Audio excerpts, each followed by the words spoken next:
कहानी का नाम 5 कोस दूर एक वीरान हवेली। उत्तराखंड की पहाड़ियों में बसे एक छोटे से गांव की यह कहानी है, जहां प्रकृति तो भरपूर है, परंतु रहस्य और भय भी उतना ही गहरा है। उसी गांव में एक संपन्न जमींदार था, जो अब ठेकेदारी के व्यवसाय में जुड़ गया था।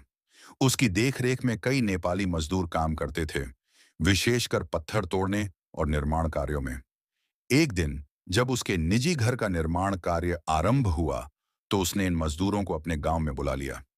दिन में तो वे मजदूर परिश्रम से कार्य करते, परंतु समस्या थी रात्रि निवास की।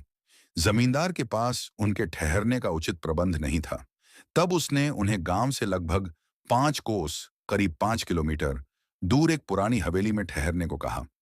यह हवेली वर्षों से वीरान पड़ी थी, बड़ी, भव्य और संसाधनों से युक्त, परंतु कई वर्षों से बंद।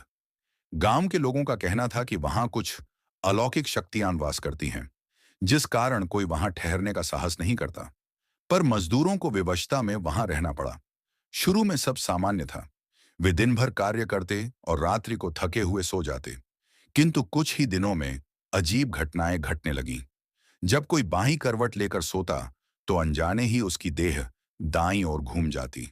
कभी कभी ऐसा प्रतीत होता मानो कोई उनकी रजाई को खींच रहा हो, और रात्रि के तीसरे प्रहर में कोई धीमे स्वर में रोता हुआ सुनाई देता था। कभी किसी के पायल की झंकार सुनाई देती, तो कभी किसी शिशु के रोने की करुण ध्वनि। सभी मजदूर अब भयभीत हो उठे थे। नींद गायब हो गई थी, और दिन भर थकान के बावजूद रातें बेचैनी में कटने लगीं। उन 10 मजदूरों में से एक था राजू, जो थोड़ा धार्मिक प्रवृत्ति का था। उसका कहना था कि वह प्रतिदिन भगवान का ध्यान करता है, इसीलिए शायद उसे इन शक्तियों की अनुभूति नहीं होती। परंतु शेष 9 मजदूरों ने एक निर्णय लिया कि वे अब उस हवेली में नहीं रुकेंगे। वे सर्द रातें भले ही सड़क किनारे बिताएंगे, परंतु उस डरावनी हवेली में कदम नहीं रखेंगे।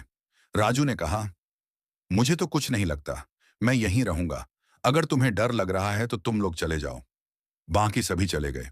हवेली में अब केवल राजू अकेला रह गया। उस रात हवेली में और भी भयावह घटनाएं घटित हुईं। दीवारों पर खरोंचों की आवाजें आने लगीं, खिड़कियां अपने आप खुलने लगीं, और फिर वहीं धीमी कराह, पायल की खनक और अचानक एक जोरदार चीख। लगभग रात के 3 से 4 बजे के बीच राजू हांफते हुए हवेली से भागकर बाहर आया। भय से थरथर कांप रहा था। उसके चेहरे पर वहशत थी, और आंखों में अब तक जो साहस था, वह पूरी तरह टूट चुका था। वह अब जीवित तो है, पर उस रात के बाद से उस हवेली की ओर दोबारा नहीं गया। गांव वालों का कहना है, उस हवेली में कुछ है, कुछ जो अदृश्य है परंतु जीवित, कुछ ऐसा जो इंसानों को अपनी जगह पर घुसपैठ करने नहीं देना चाहता। अब वहां कोई नहीं जाता।